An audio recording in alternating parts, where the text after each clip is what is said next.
Jornal à hora de almoço, agora com a presença do professor de Relações Internacionais, José Francisco Pavia, também o analista político NAU, Eduardo Batista Correia. Muito boa tarde aos dois. Olá, boa tarde. Bem-vindos. Professor, íamos começar se calhar por fazer aqui um balanço da Cimeira de Pequim, perceber que, efetivamente, que frutos é que deu, comercialmente falando, também no que diz respeito ao Irão e ao Estreito de Hormuz, o que é que foi alcançado?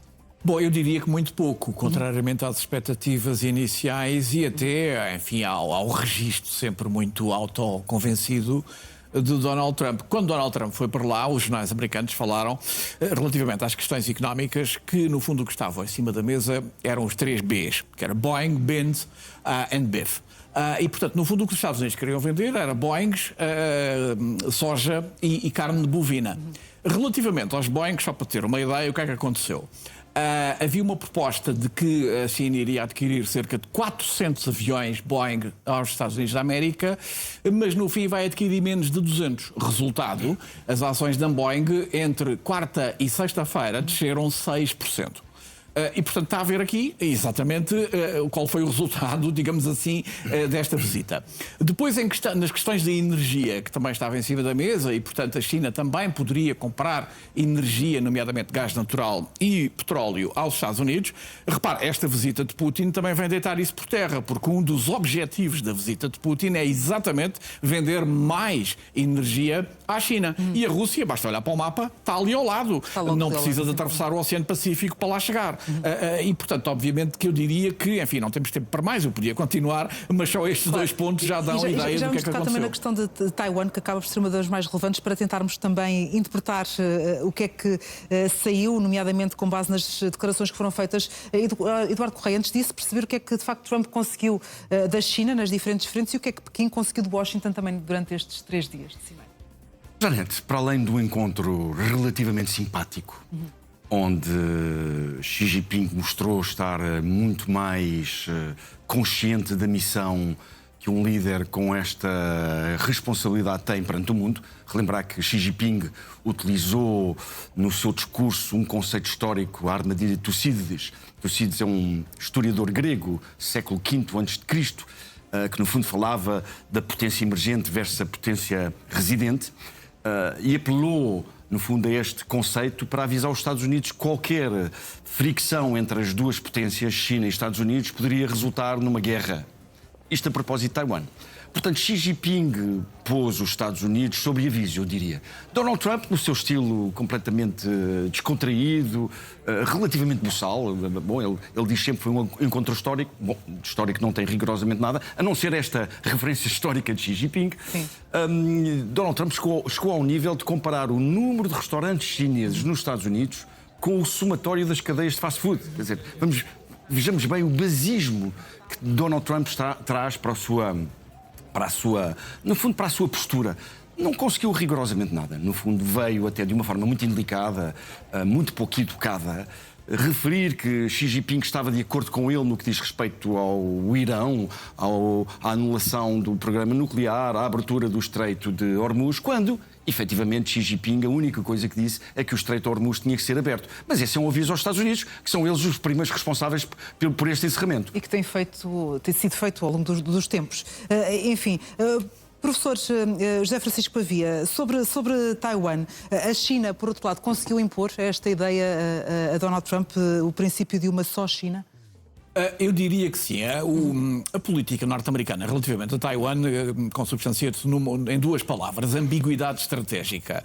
Ela, no fundo, mas basicamente... alterou-se de alguma forma nesta cimeira? Eu diria que sim, para pior do ponto de vista de Taiwan, no sentido em que Donald Trump, no fundo, o que veio dizer, a propósito da venda de armas que está anunciada a Taiwan, é que falou com a China sobre isso. Ora, nenhum outro presidente norte-americano alguma vez ligou uma coisa à outra. E, portanto, as vendas de armas a Taiwan eram sempre um assunto totalmente independente que não dependia de Pequim para que os Estados Unidos pudessem fazer isso. E, portanto, houve aqui um avanço, digamos, do ponto de vista chinês, Pequim, e não de Taipei, como, aliás, costumava ser. Depois há aqui uma outra questão. A China tem esta ideia que aliás já vem desde 1997, a altura em que Hong Kong integrou a China, e depois em 1999 foi Macau, e agora a China quer integrar o terceiro, no fundo, aquilo que falta, que é Taiwan, até 2049. 2049 porquê? Porque no fundo fará nessa altura 100 anos da Revolução Chinesa.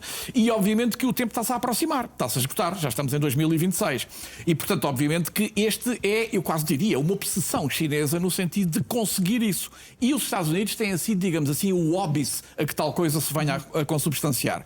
Porque basta pensar, a China, Pequim, tem 1,4 bilhões de pessoas, a Taiwan tem 22 ou 23 milhões de pessoas. A disparidade de forças é inimaginável. Portanto, só, digamos, o respaldo norte-americano é que conseguirá dissuadir os chineses de tomarem a Ilha Formosa, digamos, pela força. E foi isso que agora que, infelizmente, Donald Trump também, de alguma maneira, veio pôr em causa. Muito bem, acaba por, enfim, de facto, sair da cimeira, Eduardo, sem se comprometer com a venda de armas a Taiwan. E esta é desde logo, uma grande vitória para Pequim. Naturalmente, e mais do que isso, Janete, com um discurso várias vezes a mencionar, nomeadamente junto dos jornalistas, que para Xi Jinping era muito importante o tema de Taiwan.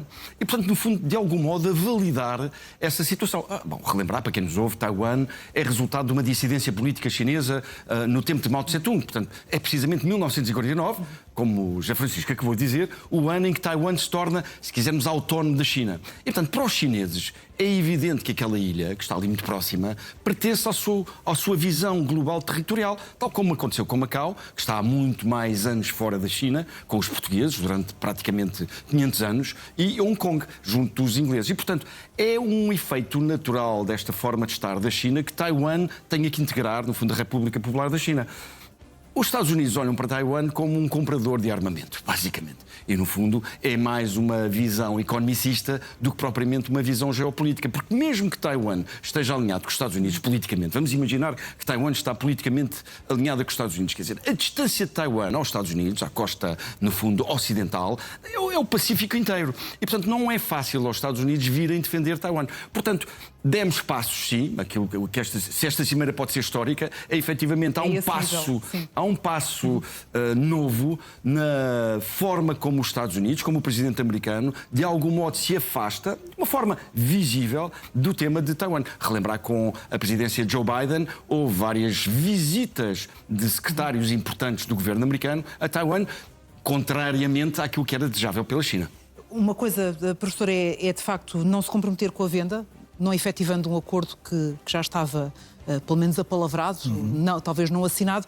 Outra coisa que ficou por clarificar, creio, e o professor vai ajudar a perceber se sim, é se de facto os Estados Unidos admitem de alguma forma uma intervenção militar num eventual conflito. Coisa diferente. Exatamente, não admitem nem nunca admitiram. E isso é exatamente a ambiguidade estratégica. Ou seja, quando se pergunta a um dirigente americano se eventualmente iria defender Taiwan em caso de ataque chinês, ele diz que não sabe bem, vamos ver, depois logo se verá, isso é uma circunstância que não se põe em cima da mesa. Isso é a ambiguidade estratégica.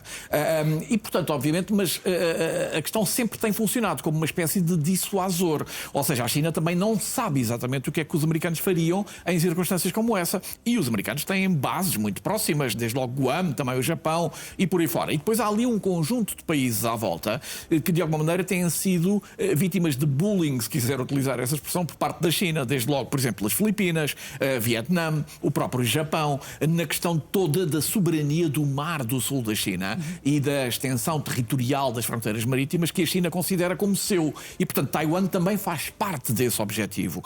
E, portanto, obviamente que não são só os Estados Unidos. Curiosamente, repare, foi a primeira-ministra japonesa, a atual primeira-ministra japonesa, que foi muito mais clara relativamente a isso. Quando perguntada o que é que o Japão faria se a China invadisse Taiwan, dizia que isso iria ferir o interesse vital japonês. Repare, foi muito mais longe do que os Estados Unidos, coisa que, aliás, é inédita.